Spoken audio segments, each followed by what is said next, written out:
tous et bienvenue cette semaine au Salon du Cheval de Paris-Villepinte, un salon qui s'est ouvert ce week-end avec les Gucci Masters mais aussi la finale du Top 10 Rolex, une finale à laquelle participait pour la première fois Simon Delestre. Il viendra nous parler de ses impressions dans un instant sur le stand de l'Éperon, mais avant, eh bien, on vous emmène tout de suite dans les coulisses de ce Top 10.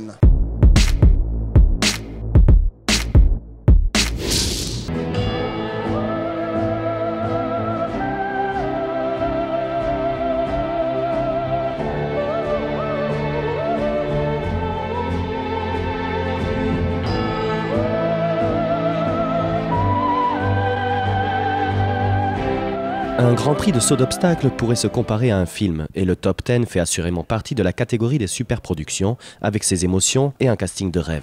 S'il y a une trame, les acteurs improvisent, car vendredi soir, les scénaristes et metteurs en scène n'avaient pas écrit les rôles à l'avance. Et lorsqu'on veut que le film fasse un carton au box-office, il faut surtout une solide équipe. Comparaison cinéma, on peut parler de logistique, parce que c'est purement toute l'organisation des moyens.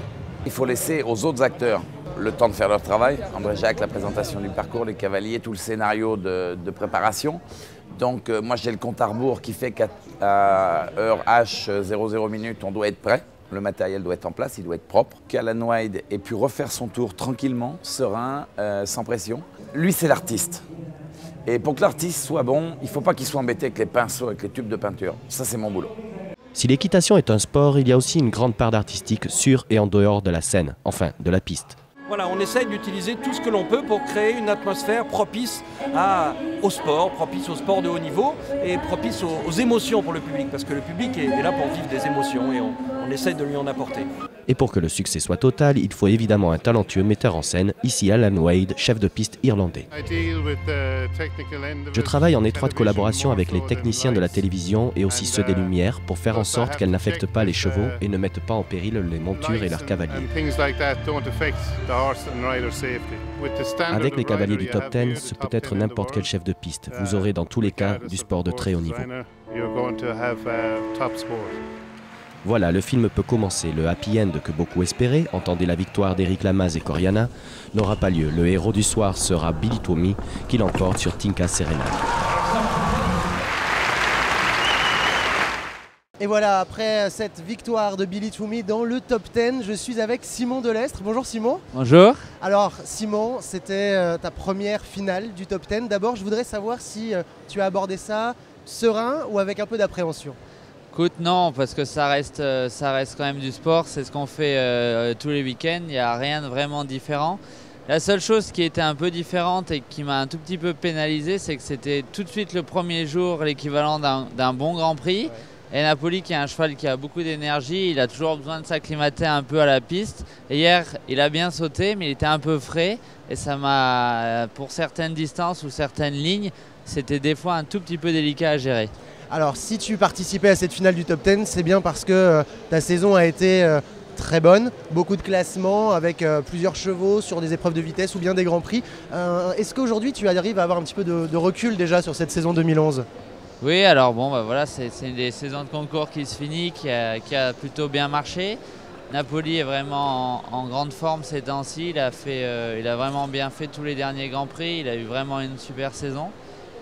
Culetto malheureusement était un peu en dessous de ce qu'il doit être normalement. Il s'était fait peur en milieu de saison à Rome dans la Coupe des Nations et puis après ça a pris du temps pour le ramener. Mais bon, le sentiment est vraiment bien, il a très bien sauté sur les 3-4 derniers concours. Et j'espère que progressivement, d'ici la fin de l'année ou début de saison, il va reprendre sa place de numéro 1 avec Napoli. La saison se termine, mais finalement elle ne se termine pas complètement, puisqu'il y a encore tout l'hiver avec la Coupe du Monde.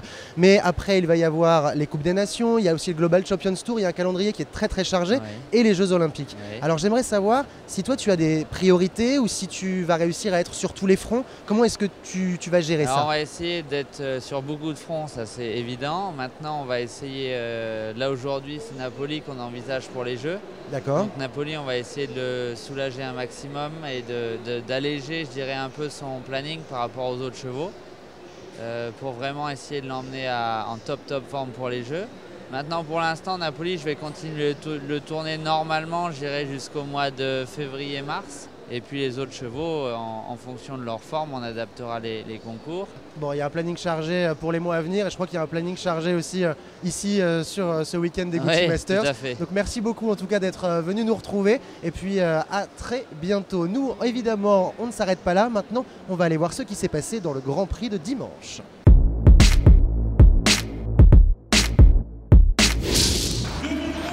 C'est sa première victoire en Grand Prix 5 étoiles. Et quoi de mieux qu'une première victoire devant un public tout acquis à sa cause. Pénélope Le Prévost était la reine ce week-end des Gucci Masters.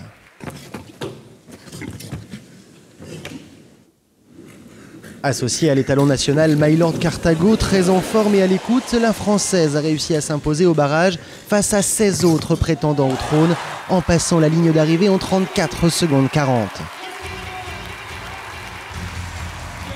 Mais à tout moment, son siège peut être éjectable et elle a eu chaud car Pius Fitzer a bien failli la détrôner. Associé à Verdi 3, seuls 8 centièmes de seconde le séparent de Pénélope.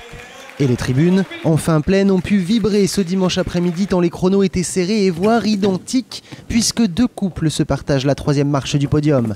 Meredith Michaels-Beerbaum sur Checkmate et Richard Spooner sur Cristallo. Les meilleurs couples du monde étaient à Paris ce week-end et ils prennent la route cette semaine vers Genève et une nouvelle étape de la Coupe du Monde. Et pour continuer cette émission, on va maintenant parler de l'objectif Londres 2012. Bonjour Pascal Dubois. Bonjour. Alors, après une excellente année 2011, on va évidemment parler des perspectives olympiques. On va revenir un petit peu sur les 3 disciplines. Très bonne année en CSO et en concours complet, un peu moins en dressage, avec des championnats d'Europe manqués. Où est-ce qu'on en est justement d'abord pour le dressage, puisqu'on n'a pas encore de longue liste? Pour le dressage, on est déjà dans une phase de qualification qui va se terminer le 1er mars. On n'est toujours pas qualifié. Et puis on a un projet à long terme sur le dressage, puisqu'on a essayé de remettre quelque chose en place depuis le 1er janvier 2011. Donc ça ne va pas porter ses fruits tout de suite. On commence à envoyer des chevaux qui sont un peu plus concurrentiels un peu partout, à reprendre position dans le paysage. Donc on est plutôt sur un 2014 et 2016 que pour ce qui est des jeux. Voilà. S'il y a un cavalier ou 2 qui participent, ça sera de toute façon un plus. En concours complet et en CSO, 2 médailles d'argent par équipe lors des championnats d'Europe. Est-ce que vous pouvez revenir un petit peu sur ces disciplines-là et surtout me dire si le staff va changer pour ces 2 disciplines-là? Donc pour ces 2 disciplines-là, on ne change pas le staff. On voit si on peut apporter encore des plus en discutant avec les cavaliers, avec le staff, et puis nous, les impressions qu'on a eues. Mais il n'est absolument pas question de changer le staff à 8 mois de l'échéance. Les entraîneurs nationaux restent. En revanche, je crois que pour le concours complet, vous faites appel à un nouvel intervenant en dressage. Alors après avoir bien stabilisé les choses en concours complet, notamment sur le saut d'obstacle avec Enknoren, il faut encore qu'on avance sur le dressage et on fait appel à quelqu'un spécialiste du dressage pour encore améliorer nos performances pour le dressage du concours complet. Donc c'est on a commencé un étranger, un Allemand, Arving Burtfey, qui intervenait déjà avec nous sur les juniors et les jeunes cavaliers de dressage, avec qui on a un très bon contact, qui se plaît à faire travailler les cavaliers français, et donc c'était intéressant de travailler avec lui. Je crois savoir qu'à la direction technique nationale, vous avez aussi décidé d'intégrer des notions d'éthologie pour le mental des chevaux. Est-ce que vous pouvez me parler un petit peu de cet objectif-là ?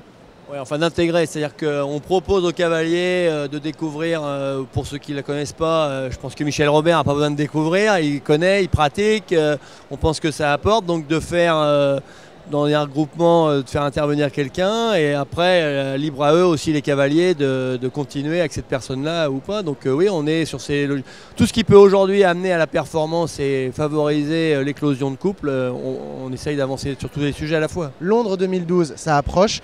Et où en est votre délégation? Est-ce que vous êtes allé là-bas? Est-ce qu'il y a des missions techniques qui sont déjà allées là-bas ou qui vont y aller dans les semaines à venir? Alors on y est déjà allé 3 fois, moi j'y suis allé 2 fois, Laurent Bousquet est allé avec 2 chevaux, et Enknoren les a accompagnés aussi pour voir le site. On va peut-être organiser une mission de reconnaissance avec cavalier de complet, parce que le terrain monte et descend beaucoup, alors on peut toujours dire ça monte, ça descend, mais quand on y est, on voit vraiment que ça monte, ça descend. En plus ça va beaucoup tourner, puisque c'est assez petit, oui. Petit, ça monte, ça descend, et donc ça donne une bonne vision, et je pense que ça aussi c'est important de se rendre compte et de prendre ses marques, voilà. Alors, On a appris aussi que le sol du CSO notamment ne convenait pas vraiment aux cavaliers, notamment à ceux qui ont participé au test qu'il y a eu au mois de juillet. Est-ce que vous avez des nouvelles justement du sol? Est-ce que vous aussi vous avez participé à des discussions sur le sol? Non, sur place il y a eu des discussions un peu à chaud comme ça. Aujourd'hui il n'y a pas eu une vraie mise en cause du sol. Ils sont en train de voir comment ils vont faire parce qu'il est un peu surpiloté en même temps. Donc il y avait des résonances je pense qu'ils n'avaient pas prévues. Je ne sais pas si c'est tellement la qualité du sol, c'est aussi au niveau des résonances que ça crée. Donc ils sont en train d'étudier. Alors après, est-ce qu'ils vont refaire un essai? Je pense que oui, parce que c'était pour le moment pas satisfaisant. Alors en CSO et en concours complet, on compte une quinzaine de couples pour l'instant qui sont sur des longues listes, qui sont présélectionnés. Vous pouvez d'ailleurs les voir en bas de l'écran. J'aimerais savoir, Pascal Dubois, quand est-ce qu'on aura des équipes définitives? Est-ce que vous avez déjà mis une date où les équipes seront données? Oui, l'équipe définitive, bon, les Jeux Olympiques, c'est un processus très particulier. Les fédérations mettent en place des modalités de sélection qui sont validées par la Commission nationale du sport de haut niveau. Et après, les fédérations, après avoir fait valider les sélections par le président de la fédération, les proposent au CNOSF qui les entérine. La date, c'est le 26 juin. Voilà, un mardi 26 juin. Un mois avant le début des Jeux. Voilà. Très bien. Merci beaucoup, Pascal Dubois. Merci à vous. Et cette semaine, c'était aussi une semaine de cérémonies en tout genre, avec d'abord le gala annuel de la Fédération française d'équitation, puis la cérémonie de l'homme de l'année de l'Éperon. Alors voilà tout de suite qui sont les lauréats.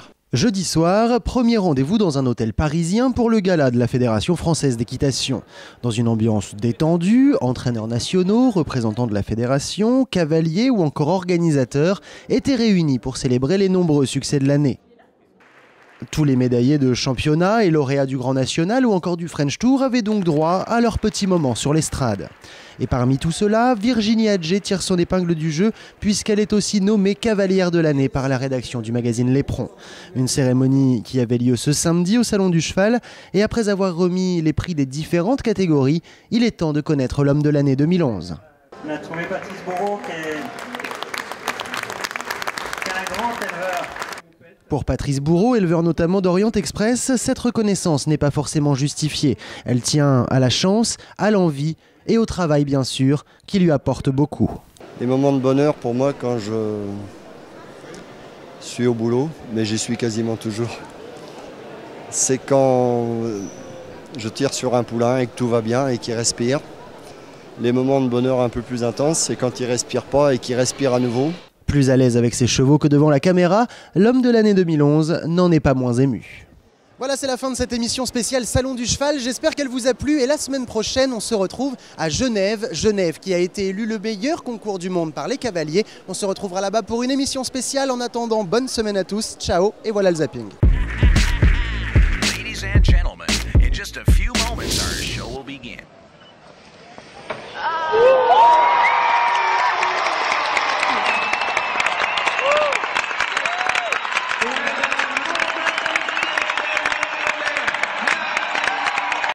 Sur la zone, elle n'est pas équipée de véhicules 4x4 et il est vrai que c'est difficile d'accéder sur l'ensemble de la zone.